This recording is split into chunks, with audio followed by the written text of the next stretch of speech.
l'idée là, de cette petite visio, c'est de pouvoir avoir une présentation du projet et des 100 pages, un petit peu parce que voilà, qu'est ce projet, depuis quand il existe, peut-être si tu as quelques chiffres, le nombre de pages créées dans le cadre de ce projet, ou une idée, hein, même grossière, parce que j'imagine que dans le fanzine, il y a pas mal d'infos. Et puis, si d'aventure, tu as envie de parler un petit peu de la partie science-fiction, si tu as suivi un peu le début, ou si tu as déjà vu des pages de femmes de SF qui ont été faites même en amont de cette éditation, n'hésite pas à partager tout ça avec nous. Et puis, on prendra peut-être des questions à un moment donné aussi. Ok, alors sur les chiffres, je suis pas très très bonne. Donc, du coup, je vais plutôt commencer par présenter un peu les 100 pages.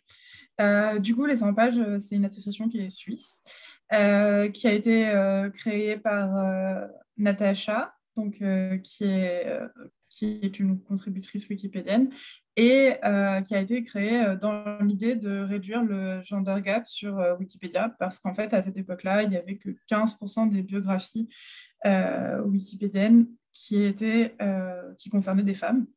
Et du coup, bah, en fait, comme on représente quand même 50% de l'humanité, on s'est dit, c'est peut-être un petit défaut de représentation. Et comme Wikipédia est quand même hyper consulté, et était déjà hyper consulté en 2015-2016 quand on a créé l'asso, enfin quand elle a créé l'asso, parce que moi, j'étais pas du tout là, je suis arrivée beaucoup, beaucoup plus tard.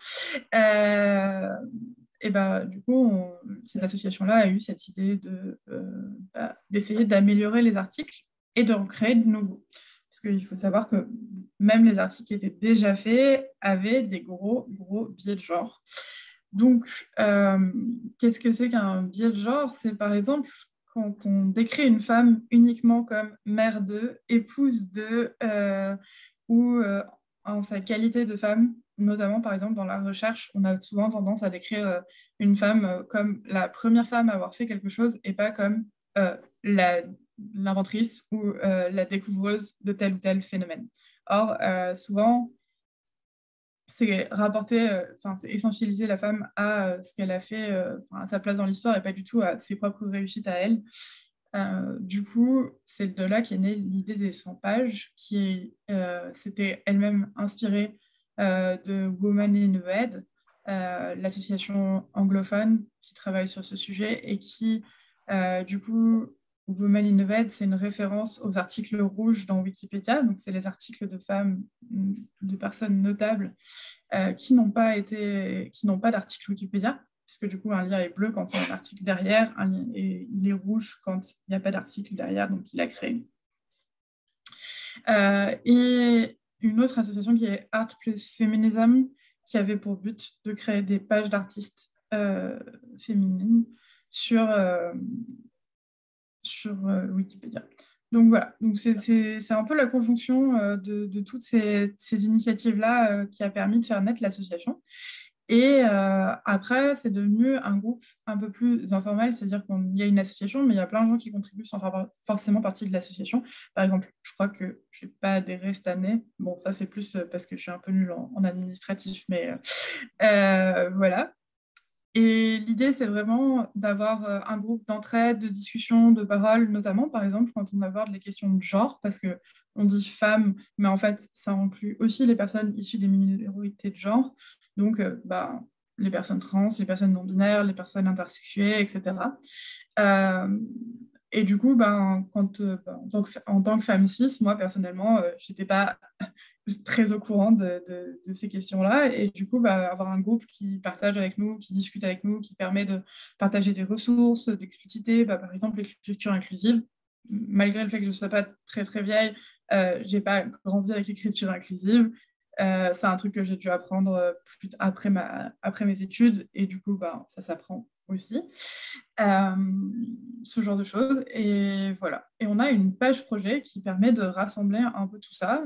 Donc, je pense qu'un partage d'écran, ça va être compliqué, mais comme je vois que vous avez tous des ordinateurs ou des téléphones portables et toutes, vous allez pouvoir jeter un coup d'œil là-dessus. Et je fais confiance à Diane pour vous donner le lien une fois que j'aurai fini, parce que je ne vais pas vous le dicter à l'écran, ça serait vraiment une perte de temps assez forte. Mais tu peux partager ton écran, enfin, je pense que si c'est faisable de ton côté, nous on a un écran géant qui t'affiche Ok, parfait. Alors, tout le monde va voir très bien ce que tu fais. Génial. Hop, voilà. Donc, la page, les 100 pages. Et vous voyez ici, donc, dans l'URL, ici, vous avez Wikipédia, les 100 pages. Projet, les 100 pages. Voilà. Et donc, dessus cette page, vous avez ici une partie actualité qui permet de mettre toutes les parties, tout ce qui est actualité. Et donc, les séances d'évaluation, qui sont des séances qu'on fait le soir, les éditatons à venir, ceux qui sont déjà passés, etc. On a une page discussion qui, personnellement, est celle que je trouve la plus intéressante, puisque du coup, tiens, voilà, le petit message de Marion pour nous faire intervenir, et qui est là où on fait des revues de presse, on fait toutes les informations, en fait, voilà. Et si je reviens sur la page projet, vous allez voir, il y a donc une partie participer avec notamment toutes les règles sur Wikipédia et tout ça. Et la page des suggestions, donc je l'avais déjà préouverte pour vous, mais la page des suggestions avec tout un tas de suggestions de personnes qui n'ont pas encore leur article. Voilà. Donc si jamais vous avez épuisé dans un élan de productivité absolue toutes les pages que vous avez trouvées sur votre page projet, vous avez encore largement de quoi faire dans cet endroit. Et si vous avez envie de revenir, notamment parce que là, il y a un super sujet qui est les femmes dans la science-fiction, mais il y a aussi énormément de sujets différents, genre par exemple les drag kings, le lesbianisme, le féminisme noir, enfin, voilà. Je pense que vous avez du choix et il y a moyen de faire des trucs très sympas. Du coup, je vais désactiver mon écran. Voilà.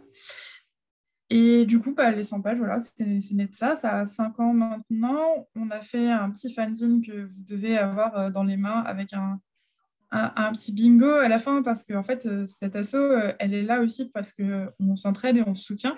Si vous avez vu le bingo, vous avez vu que écrire sur le féminisme sur Wikipédia, c'est pas toujours simple en fait, parce que ce bingo, il est né de nos expériences d'utilisatrices de Wikipédia et de tout ce qu'on peut rencontrer. Moi, si je peux vous parler d'une expérience qui m'a fortement marquée, j'ai créé la page des Prides de nuit, qui sont une Pride militante qui a eu lieu à Lyon, Paris, Grenoble, Marseille, je crois, quelque chose comme ça, et qui en fait était une réponse au pinkwashing et à tout l'aspect commercial des prides parisiennes et un peu dans ces villes-là. Et du coup, mon article a été sourcé avec le Figaro, attention, donc c'était très très sourcé, mais j'avais mis un bandeau d'ébauche parce que je n'avais pas eu le temps d'écrire, parce que tout mon temps avait été consacré aux recherches de sources. Et en fait, il était proposé à la suppression dans la demi-heure. Du coup, il y a eu, quand on propose une page à la suppression, ça met, ça met un certain temps avant d'être supprimé. Et il y a des gens qui se sont dit, du coup, on va améliorer l'article. Et donc, moi, j'étais à Paris à l'époque, et des personnes des 100 pages Méditerranée, donc à Marseille, ont décidé d'améliorer cet article, qui ensuite a été traduit dans diverses langues, y compris en arabe. Et aujourd'hui, l'article a été conservé, il est hyper fourni, il y a des photos qui ont été ajoutées par Léa, photographe de la manifestation, qui du coup a appris à se servir de Commons et à verser d'autres photos. Enfin bref, voilà, c'était un effet boule de neige. Moi, j'ai écrit 3 lignes, vraiment. Sur cet article, j'ai donné plein de sources, mais j'ai écrit 3 lignes. Et en fait, ça montre la vivacité et l'intérêt d'écrire sur Wikipédia, mais ça montre aussi les difficultés qu'on peut rencontrer en tant qu'utilisateur et utilisatrice de cet outil qui reste une plateforme communautaire avec ses interactions. Voilà. Du coup, est-ce que tu veux que je rajoute des choses? Ouais, oui. Oui, vas-y. Du coup, on a atteint les 19%. Donc, je ne vais pas vous faire un cours de mathématiques, mais plus on monte dans les pourcentages, plus il faut de biographies à remplir pour augmenter le pourcent. Donc, du coup, c'est un travail un peu infini, mais voilà, on est très content d'avoir réussi à monter ce pourcentage, puisque du coup, l'encyclopédie continue d'avancer même sans nous. Donc, il y a quand même des biographies masculines qui sont créées. Donc, en fait, on ne travaille pas en essayant d'arriver à 50%, parce que c'est un chantier impossible. mais on travaille en essayant de réduire un peu plus le gender gap. Voilà. Vas-y, Marion. J'avais une petite question parce que là, cette vidéo, enfin, on fait une visio pour les personnes présentes. La vidéo, elle sera mise en ligne pour les personnes aussi qui participent à distance. Et il se trouve que jeudi, vous avez votre Wikimidi et puis le temps aussi du soir, donc des visios pendant lesquelles vous vous retrouvez. Et je voulais que tu me racontes en 2 mots ce que vous faites lors de ces visios parce que possiblement des participants pourront venir se glisser dans votre visio de jeudi pour discuter de Hécatombe. Alors moi, j'ai malheureusement jamais pu faire un Wikimidi parce que je travaille sur ces horaires-là. Mais c'est plutôt une réunion où ils viennent discuter des choses en rapport, genre avec un article. On peut aussi, si on a des difficultés techniques, si on a un outil qu'on ne maîtrise pas, si on est sûr qu'il y a un outil pour faire ça, mais qu'on ne le connaît pas, ce qui arrive régulièrement sur Wikipédia, parce qu'à partir du moment où tu fais 3 fois la même chose, c'est probablement qu'il y a un outil pour résoudre ton problème, mais que tu ne le connais pas. Du coup, ça, c'est plutôt les Wikimidi, puis pour avoir un peu de convivialité et discuter. Les séances d'évaluation, par contre, ce sont des séances le jeudi soir, à partir de 19h, qui ont lieu tous les jeudis soirs, sauf s'il n'y a pas d'animateur ou d'animatrice dispo.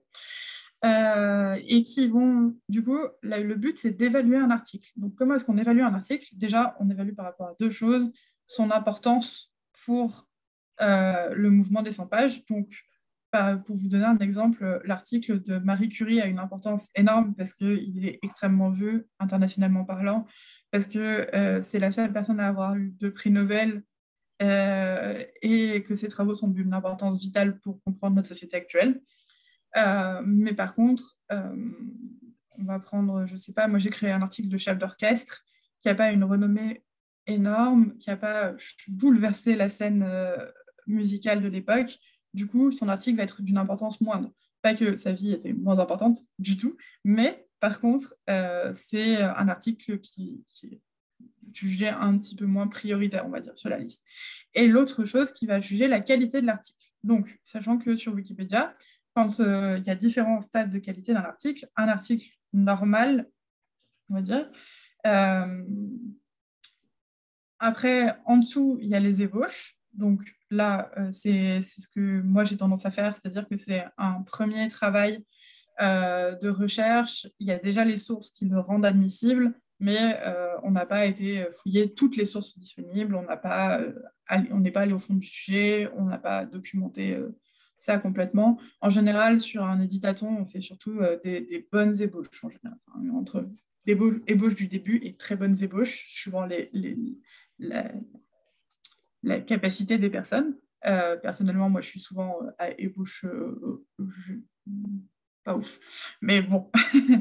Et après, on améliore les articles, puisque le but, c'est d'améliorer les articles dans le temps. Et donc, on améliore, on retravaille les articles qui existent déjà et qui ont des biais de genre, comme je vous l'ai expliqué au début.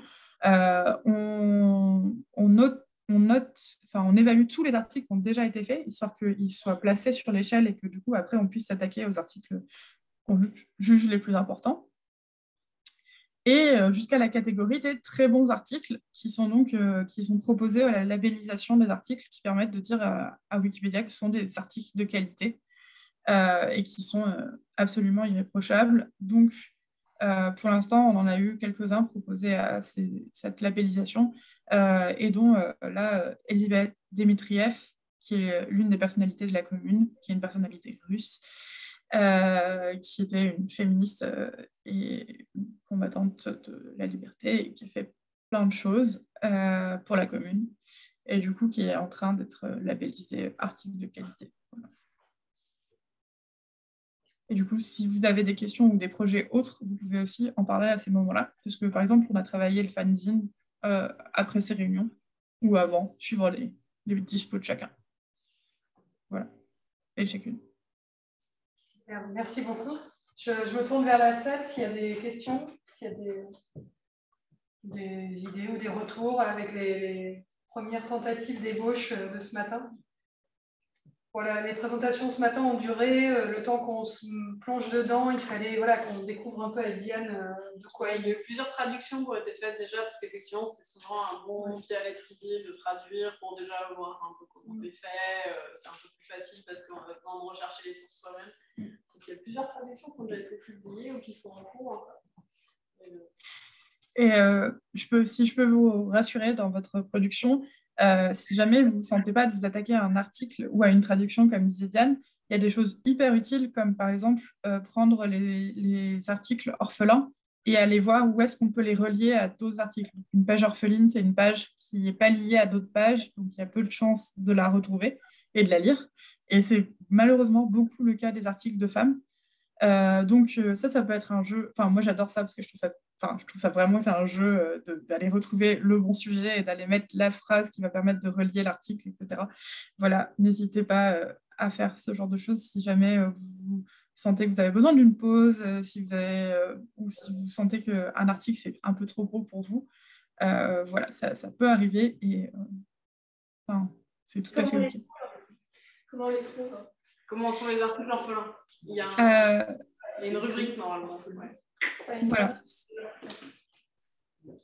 Alors, le plus simple, je pense, c'est de taper article orphelin Wikipédia dans n'importe quel moteur de recherche. Vous allez tomber tout de suite dessus. Et après, vous prenez tout ce qui vous semble un peu féminin dedans. Voilà. Ou en rapport avec le féminisme. Bon, ce ne sera pas exactement dans le lien des 100 pages, mais sinon, vous pouvez... Alors, normalement, Diane vous a donné accès à un dashboard. Vous avez pu choisir les articles. Vous pouvez aller voir les articles qu'ont fait vos collègues, les traductions qui ont été faites, et faire la même chose avec les articles. Voilà, vérifier qu'ils ont bien des liens. Voilà. Sinon, nous, on a une liste de suggestions et dedans, vous pouvez regarder s'il y a déjà des choses qui vous inspirent. Voilà. Peut-être, comme on parle d'autrices, certaines primées, j'imagine, Ouais. quand il y a les pages des prix ou les pages... Ouais, c'est bien d'aller sur les pages des prix pour les mettre en lien. Pensez à actualiser souvent. En fait, elles sont déjà sur les pages des prix et elles sont en rouge. Mais parfois, en fait, elles n'ont pas... Et donc, normalement, quand vous créez l'article, automatiquement, le lien rouge, il va devenir bleu et ça va mener vers l'article. Mais c'est bien de vérifier. En principe, quand vous créez un article et qu'il est orphelin, en fait, le bandeau article orphelin va apparaître tout seul au bout de quelques minutes parce qu'il y a un robot qui va l'identifier qu'il est orphelin. Sinon, vous avez une page qui s'appelle aide, que faire sur Wikipédia. Et là, vous avez, par exemple, voilà, vous pouvez connecter les articles orphelins. Il y a 15 000 pages à traiter. Là. Donc, pas du boulot. Et peut-être en deux mots, alors je ne sais pas si tu connais plus ce sous-projet, mais on voit des dessins, des photos, Ouais. les 100 images. Est-ce qu'en deux mots, tu peux nous en parler? Bien sûr. Les 100 images, c'est une initiative géniale de personnes du groupe. Donc, je ne me souviens plus précisément qui, parce que comme on fonctionne à plein de gens, c'est difficile de se souvenir, mais je pense que... Et qui a été d'utiliser l'initiative du Drawtober, c'est imprononçable, voilà, mais bon. Donc, du coup, le fait que pendant... alors, à la base, c'était Linktober, donc du coup, de faire des dessins à l'encre en octobre. Il y a eu plein de polémiques, donc du coup, on a dit dessin avec octobre, donc du coup, en octobre.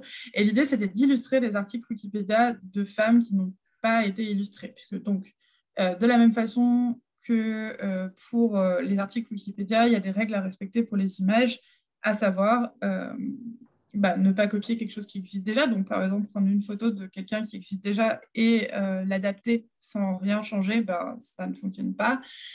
Utiliser une photo sous droit d'auteur, donc une photo publiée dans un magazine, dans un livre, ailleurs, ça ne fonctionne pas non plus. Voilà.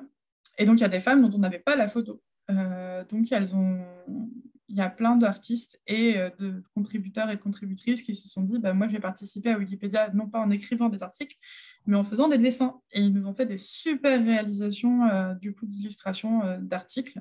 Je pensais du coup celle qui est là que tu montrais, Marion, à droite. Du coup, il y a une page projet comme pour les autres projets, mais du coup, en parlant de science-fiction, je crois qu'il y en avait une qui était Mother Sea Dog, donc du coup, il y a une... j'ai cherché ça. Ah oui, il y a ce nom, oui. Diana J. Nucera. Ouais, c'est ça.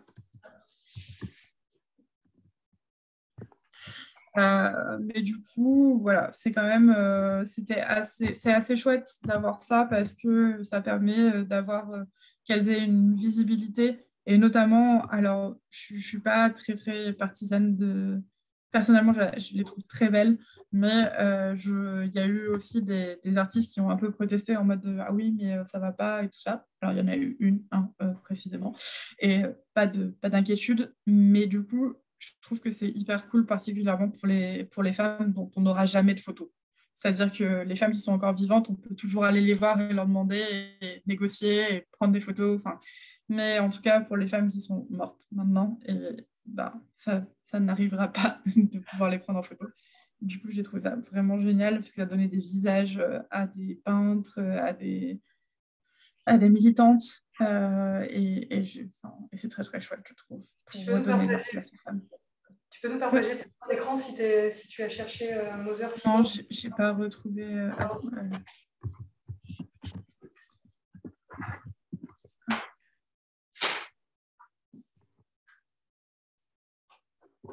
Mais du coup, ça a incité, alors en l'occurrence, Mother Cyborg, ça a incité les gens à rajouter une photo d'elle qui était dispo ailleurs. Alors, je vais vous partager le jonglage sans les deux écrans, c'est toujours.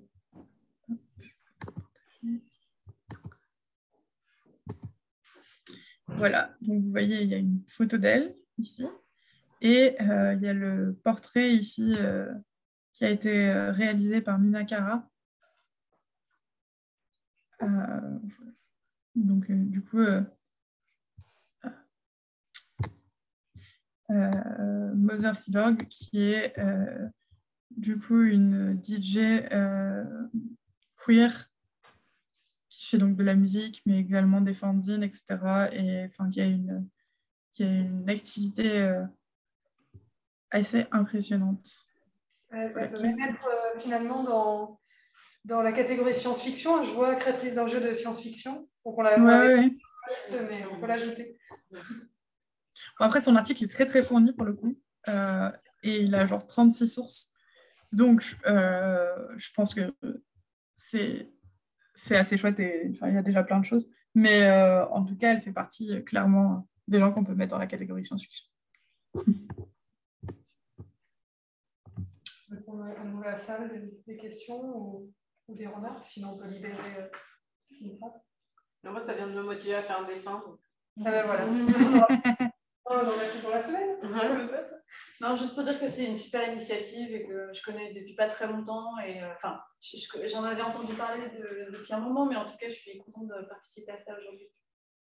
Eh ben, bienvenue et ça fait très plaisir. Et sur la page, d'ailleurs, tout en bas de la page projet, vous avez un groupe Telegram. Donc, si jamais vous voulez nous rejoindre pour des discussions un peu plus en direct, n'hésitez pas. L'idée, c'est de se présenter et de dire pourquoi vous êtes là, parce que, évidemment, c'est un groupe féministe et queer. Donc, on essaye de ne pas avoir de gens qui nous proposent un pass vaccinal sans se faire vacciner, enfin, ou ce genre de choses. Ça, c'est la grande mode en ce moment. Donc, du coup, voilà. Et si vous venez, n'hésitez pas à vous présenter, même en quelques mots. Et même si vous êtes timide, vous allez voir, on n'a jamais mangé personne. Bon, en tout cas, merci beaucoup pour ta disponibilité aujourd'hui et puis pour l'aide plus générale que vous apportez aux éditatons. On se sent soutenu et c'est bien de pouvoir se rendre compte que ce qu'on fait lors des éditatons, on a ce soutien, on a cette aide possible. À la fois, on a nos Wikipédiens grenoblois et on a aussi donc, tout ce mouvement Les 100 pages. Donc voilà, on n'a pas l'impression d'être laissé seul au milieu de cette encyclopédie. Donc pour ça, merci beaucoup. Vous me retrouverez peut-être, sûrement, sur dans 2-3 jours, là, d'ici au week-end, sur les retours à faire sur vos pages quand vous les aurez finis, parce qu'on passe systématiquement derrière toutes les pages des nouveaux pour indiquer les choses qu'il y a à améliorer ou modifier. Donc, ne vous en faites pas, vous n'êtes pas tout seul et toute seule. Voilà. Bon, merci aux anges gardiens. Et bonne journée, Sinkra. Merci beaucoup. Au revoir. Au revoir. Au revoir.